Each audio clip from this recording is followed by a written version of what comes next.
Welcome to Nasdaq Trade Talks. I'm Jill Malandrino, Global Markets Reporter at Nasdaq. Joining us for this segment, we have Julia Carlson, founder and CEO of Financial Freedom Wealth, to discuss the top strategies to consider for your finances in 2023. Julia, it's great to see you as always. Welcome back to Trade Talks.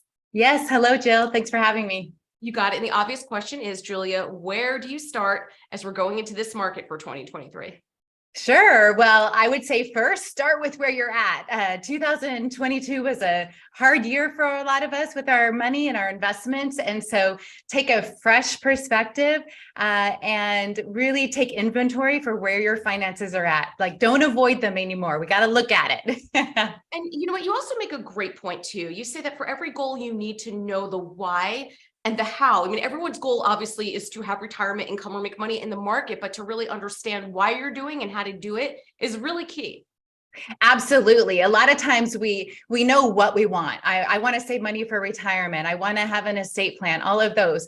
The how is pretty simple. It's the why that is the missing ingredient a lot of the times. And when we can dig down and understand the why, I want to feel financial freedom. I want to build financial independence. I want to travel. I want to spend time with grandkids. I want to have peace of mind. Those are all the whys that are deep down that actually we can hold leverage on ourselves to getting those goals accomplished because of that motivation inside. And let's talk about accountability for yourself and of course for your partner as well. Why is it key to be consistent about it and hold yourself accountable for your goals? Yeah, so what we track improves, what we measure, we can look at that and say, where did we go wrong? What did we do right? And then make new goals and new habits. And what happens when we have that accountability is momentum happens, and momentum feels really good when we get it started. So I would encourage you, whether it's you and a friend, if you have a partner, set up rituals, make it fun, have a financial date once a week, once a month.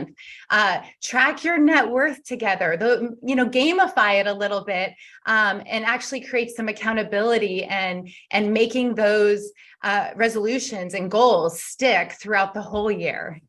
It's interesting that you bring up gamification. You know, it's important to celebrate your small wins, but how do you work with clients when, okay, there is a loss? How do you mentally get them back into the game? Yeah, that's a really good and important piece, because a lot of times we beat ourselves up, and when something goes wrong, it's like it's just a momentum in the wrong direction. So we need to make sure to quickly extend grace to ourselves, take the learning from a situation and know that you can do better moving forward, and celebrating those small wins. Oftentimes we measure against our future or against what we want to have happen. And I find it's way better to measure backwards, celebrate those small wins, and that will give you the right momentum to keep going.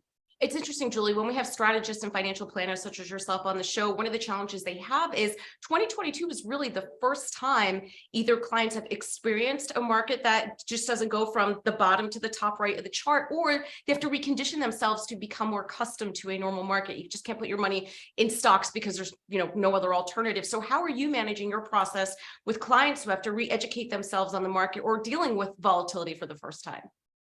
Yeah, I actually try to get them to see the other side of it. So actually get excited that, hey, you're buying things on sale right now. And even though, yes, the value of everything has come down, you still own the same amount of shares. And so now you can buy those shares on sale, knowing at some point markets always recover. We get to the other side. The market is resilient, and you as an investor have to understand how to be resilient as well. All right, Julia, we appreciate the insight as always. Thanks for joining us on Trade Talks. I'm Jill Malandrino, Global Markets Reporter at Nasdaq.